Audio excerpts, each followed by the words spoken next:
The vision in one of his eyes, his right eye, may be gone for good after a brutal attack over the weekend.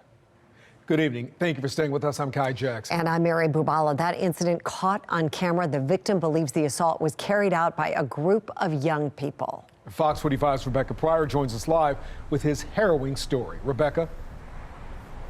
Yeah, Mary and Kai, it all happened here in Federal Hill at the corner of Charles Street and East Fort Avenue. John Berardi tells me he had just picked up dinner at And Pizza when a group of young people approached him demanding his food.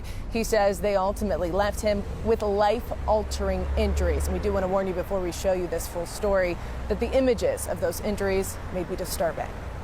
This is where we would go for walks, get some fresh air. With a gash on his forehead and a black and blue eye, John Berardi's vision and his view of Baltimore City. It's very ironically, opened my eyes. Now forever changed. It's hard to imagine feeling safe going anywhere around here now. Doing things that you're supposed to enjoy in a city, like walking, getting food, they're all maybe a lot more dangerous than you thought. In and out of the hospital since Saturday. Today, doctors delivering the devastating news. Berardi's eyesight permanently damaged after suffering a brutal attack in his Federal Hill neighborhood. So basically anything I'm looking directly at is just kind of like a gray square.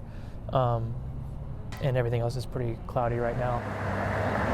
The incident all caught on surveillance camera as Berardi was walking home with a pizza around 11 p.m. He says a group of young people approached him. They're demanding, like, yo, give me that pizza, like, and all right, like, it's not worth it. Everyone calm down, just chill out. Here's the pizza, and they took it, and I turned around. I was like, all right, I'm just gonna keep moving. But as he turns away, one of them follows, senselessly striking Berardi with a metal pole. With one swing, the suspect fracturing his nose, tearing his iris, and leaving a hole in his retina. I was shocked, not only to hear that he had gotten assaulted, of course, but to hear that it was just right in this area that had always been so familiar. Berardi and his fiancee Chrissy saying they were also shocked it took officers 45 minutes to respond and to learn this might not have been the group's first offense of the night. We were told by police and also residents who reached out for support that police were called multiple times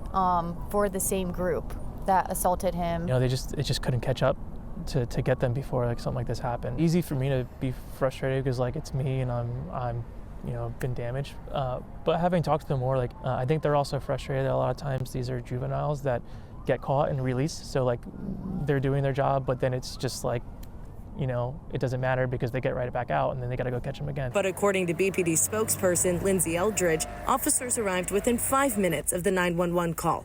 As for the investigation, she says no arrests have been made and couldn't confirm if the suspects are juveniles. Anyone watching this that's from the outside looking in or even like would probably say, yeah, like, just leave. Like, what are you doing? Like, you should know better. Like, that's where you live. You live in Baltimore, so just leave.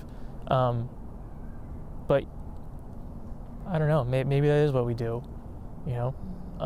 maybe you really can't fix this and maybe not enough people want to fix it, so there's no point in trying really hard to do that. So maybe you do end up leaving, but I'd like to not have to do that. I'd like to see some change. Whether we leave or not, we would want to see change. So these sort of things don't continue to happen, because it very well could at any point, anytime, any day. The couple says that police and other nearby neighbors had told them that this group had also committed another assault, had thrown a brick through a window, and were caught trespassing on a neighbor's property, crimes that allegedly were committed before and after Berardi was hit. In Baltimore City, Rebecca Pryor, Fox 45 News.